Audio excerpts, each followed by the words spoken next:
అందరికీ జై భీమ్. నేను Rajesh Mahasen. Welcome to Mahasen media. ఇంకో లెటర్ ఏదో వచ్చింది, రాజేష్ని పార్టీని సస్పెండ్ చేశారట అని చెప్పి మాట్లాడుతున్నారు. దాని మీద నేను స్పందించాలనుకోలేదు, కానీ దాని గురించి కూడా క్లారిటీ ఇవ్వాలి కదా. నాకైతే ఇన్ఫర్మేషన్ లేదు, కానీ అది జరిగే అవకాశం ఉంది. ఎందుకంటే పొత్తు ధర్మానికి రాజేష్ మహాసేన్ వ్యతిరేకంగా మాట్లాడాడు అంటున్నారు. కానీ అదే పొత్తు ధర్మానికి దాదాపుగా 1.5 కోటి ఓట్లు టీడీపీకి పడే ఓట్లకి వ్యతిరేకంగా పవన్ కళ్యాణ్ గారు మాట్లాడారు. ఆయన ఇచ్చిన స్టేట్మెంటు, అమిత్ షా గారు ఇచ్చిన స్టేట్మెంటు 1.5 కోటి ఓట్లని తెలుగుదేశం పార్టీకి దూరం చేసింది. గుండెల మీద చేసుకుని చెప్తున్నానండి, చంద్రబాబు గారు జైల్లో ఉన్నప్పుడు 160 సీట్లు నెగ్గే పరిస్థితుల్లో తెలుగుదేశం పార్టీ ఉంది.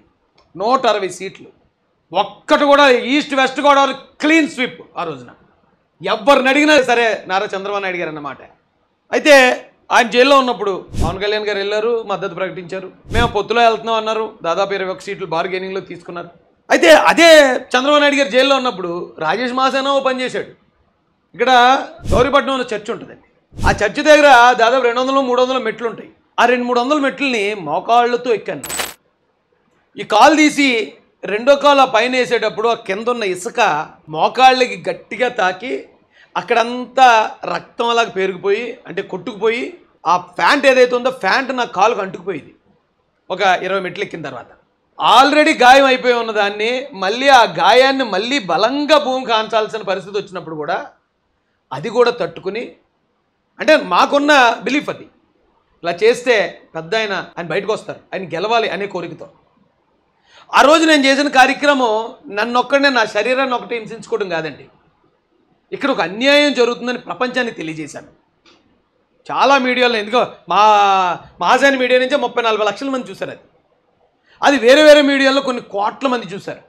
చూసిన ప్రతి ఒక్కరూ అరే ఏంటి కారణం, చంద్రబాబు నాయుడు గారిని తప్పుడు కేసుల్లో పెట్టారా, పెద్ద ఆయన జైల్లో ఉన్నాడా, అరే రే అనే ఆ సింపతి ఏదైతే ఉందో దాన్ని చాలా, అంటే మేము క్రియేట్ చేయలేదు, కానీ ఆ రోజు అలా క్రియేట్ అయిపోయింది. మేము దానికి ప్రతిఫలంగా పెద్ద ఆయన్ని ఏమీ అడగలేదండి. అది హార్ట్ఫుల్గా చేసిన పని. అది అయినా కూడా రాజేష్ అనేవాడు పార్టీకి వద్దని పెద్ద ఆయన భావించారనుకోండి, నవ్వుతూ ఎప్పుడూ ఎవరి కాళ్ళకి దండం పెట్టలేదు, కానీ ఆయన కాళ్ళకి దండం పెట్టి ఆశీర్వాదం తీసుకుని వెళ్ళిపోతాను నేను. ఎందుకంటే వాళ్ళు మాకు ఇచ్చే విలువ, మేము ప్రాణాలు ఇచ్చేంత ప్రేమ అది సంపాదించుకున్నారు వాళ్ళు. ఏమో రేపు పొద్దున వాళ్ళు అవమానించారనుకోండి, వాళ్ళని కూడా ప్రశ్నిస్తాం. అంటే మొన్న అలా అన్నావు చంద్రబాబు నాయుడు గారి కోసం, ఇప్పుడు ఎందుకు ఇలాగ అన్నావు, ఎందుకంటే ఇదిగో ఇదేదో వీడియో ఒకటి తిప్పుతున్నారండి. రేపు భవిష్యత్తులో మళ్ళీ ఇంకో సందర్భంలో చంద్రబాబు నాయుడు గారిని పవన్ కళ్యాణ్ తిట్టరని ఏంటి అనేది ఇప్పుడు మీరే చెప్పారు సార్. అలా చేస్తే తప్పు సార్, ఒకసారి చేసిన ప్రాయశ్చిత్తం అయ్యామని చెప్తున్నారు. అలాంటి సందర్భం వచ్చేటువంటి పరిస్థితి ఉంటుందా? అలాంటి ఆలోచన సందర్భం వస్తే నిజంగా నేను తప్పుడు మనిషినే సార్. ఈ వీడియోని బాగా సర్క్యులేట్ చేస్తున్నారండి. ఆయన అడిగేటప్పుడు ఇప్పుడు సందర్భం ఏంటంటే, వైసీపీ పార్టీ విపరీతంగా వైరల్ చేస్తుంది నేను మాట్లాడిన వీడియోలు. హిందువులు తిట్టాడు, కాపులు తిట్టాడు, మరోడు తిట్టాడు అని.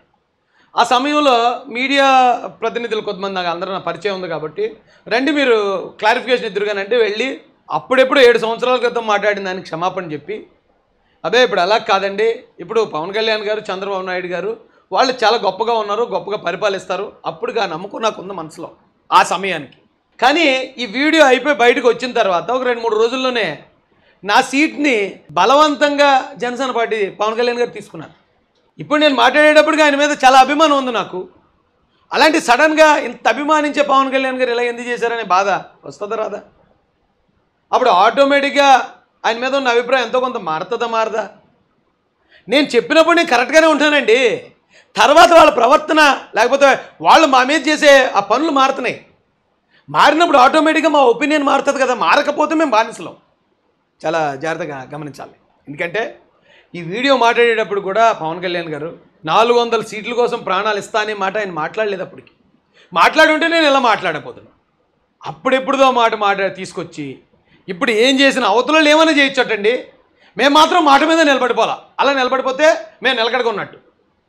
వాళ్ళు పెడితే తినాలి, వాళ్ళు తిడితే పడాలి, వాళ్ళు కొడితే కొట్టించుకోవాలి, కానీ మేము మాత్రం నవ్వుతూ ఉండాలి. అది నిలకడ. వాళ్ళు పెడితే సంతోషించి థ్యాంక్స్ చెప్పడానికి, వాళ్ళు తిడితే ఏంటంటే అలా తిడుతున్నారు అని అడగటానికి, వాళ్ళు కొడితే ఎందుకే కొడుతున్నావు అని ఆ కోపం చూపించడానికి చాలా తేడా ఉంది. ఆ రెండు చేయకూడదు. ఆ రెండు చేస్తే నిలకడలేదా నీకు? ఎడరా మనిషి అన్నవాడు మాట మీద నిలబడాలి కదా. నిన్నే కదా నేను పెట్టినప్పుడు అన్న థ్యాంక్స్ అన్నావు, వాళ్ళు కొడుతుంటే ఎందుకు కొడుతున్నావు తిరగబడుతున్నాటి? మనిషి అన్నాక మాట మీద ఉండాలా. మేము తిట్టినా కొట్టినా నువ్వు మాత్రం థ్యాంక్స్ అన్నా అని చెప్పాలి. ఇలా ఉన్నాయా రోజులు? ఏమండి ఇంకా మేము అలాగే ఉండాలండి? ఇది స్వతంత్రం వచ్చిన ఇన్ని సంవత్సరాల తర్వాత కూడా, భారత రాజ్యాంగం అమల్లోకి వచ్చిన ఇన్ని సంవత్సరాల తర్వాత కూడా ఇక్కడున్న ఎస్సీ ఎస్టీ బీసీ మైనారిటీలకి, క్రిస్టియన్లకి, ముస్లింలకి వ్యతిరేకంగా నిర్ణయాలు తీసుకుంటున్నా మేము చాలా బాగుందండి అని అణిగిమణిగి ఉండాలని కోరుకుంటున్నారా? తప్పు కదండి. అలా కోరుకోవడమే తప్పు. మా నుండి నిలకడ కోరుకోవడమే తప్పు. ఎందుకంటే నిలకడ అనే మాటకు వస్తే ఎవరు నిలకడగా ఉంటారు? ఈరోజు ఓ పార్టీతో ఉన్నవాళ్ళు రేపు ఇంకో పార్టీతో ఉంటారు. ఈరోజు ఓ పార్టీలో ఉన్నవాళ్ళు రేపు ఇంకో పార్టీలో ఉంటారు. ఈరోజు ఈ పార్టీలో ఉన్నవాళ్ళు రేపు కొత్త పార్టీ పెడతారు. రేపు ఆ కొత్త పార్టీ తిని ఈ పార్టీతో పొత్తు పెట్టుకున్న వాళ్ళు వచ్చే ఎలక్షన్కి వేరే పార్టీతో పొత్తు పెట్టుకుంటున్నారు. మరి అది నిలకడ? అది అక్కడ నిలకడ లేనప్పుడు మా నుండి నిలకడ ఎలా ఎక్స్పెక్ట్ చేస్తున్నారు? ఇది తప్పు కదండి. ఇది హక్కుల్ని హరించడం కదా. మేమేమన్నా చేస్తాం, మీరు మమ్మల్ని ప్రశ్నించకూడదు. మేమేమన్నా చేస్తాం, మీరు వచ్చినప్పుడు ఎలా ఉన్నారో సత్యదాకా మీరు అలాగే ఉండాలి. ఏం రూల్స్ సరి?